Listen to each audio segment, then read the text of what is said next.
వినాయక చవితి సందర్భంగా కాణిపాకం శ్రీ స్వయంభూ వరసిద్ధి వినాయక స్వామి ఆలయంలో వేడుకలు అంగరంగ వైభవంగా జరుగుతున్నాయి.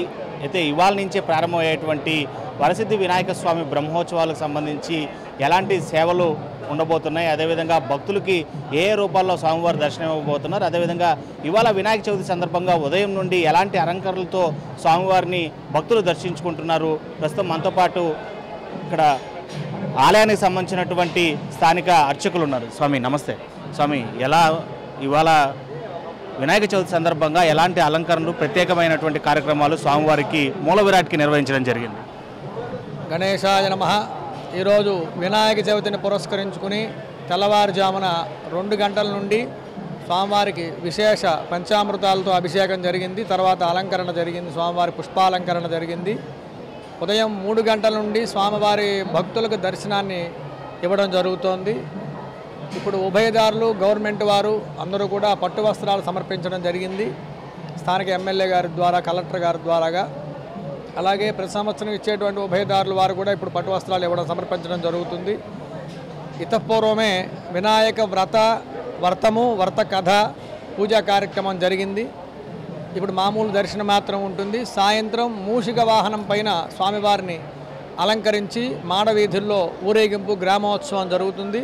మూషిక వాహనంపై వరసిద్ధి వినాయక స్వామివారు అందరికీ దర్శనమిస్తారు.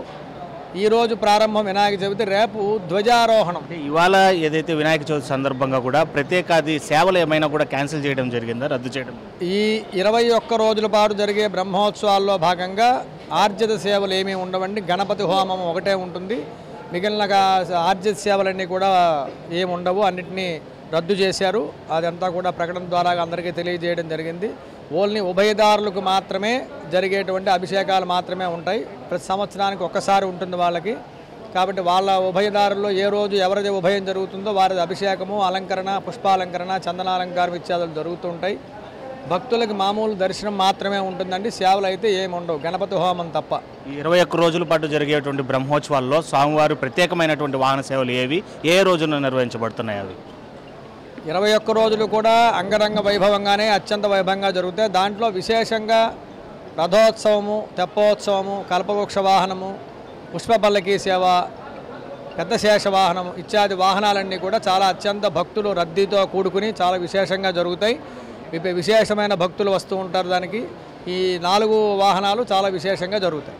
స్వామి, సాధారణ రోజుల్లో కావచ్చు, అదేవిధంగా బ్రహ్మోత్సవాల సమయాల్లో, వినాయక చవితి రోజుల్లో ఎంత వేర భక్తుల తాకిడి ఉంటుంది కాణిపాకం? మామూలు రోజుల్లో 30 నుంచి 40-50 వేల మంది వచ్చేటట్టుగా ఉంటే, ఈ బ్రహ్మోత్సవాల్లో భాగంగా ఈసారి 75,000 నుంచి ఒక రోజుకి 1,00,000 వరకు ఎస్టిమేషన్ వేయడం జరిగింది. ఇంచుమించు అలాగే భక్తుల తాకిడి కూడా అలాగే ఉన్నది. కానీ ఎంత తాకిడి ఉన్నా కూడా ఉభయదారులు, గ్రామస్తులు, అలాగే ఆలయం సంబంధించినటువంటి ఎండోమెంట్ డిపార్ట్మెంట్ వారు, జిల్లా యంత్రాంగం అందరూ కూడా భక్తుల సౌకర్యాలు మెరుగ్గా చేయడం కోసం అవిశ్రాంతంగా కృషి చేస్తున్నారు. మంచి మంచి ఏర్పాట్లు చేయడం జరిగింది.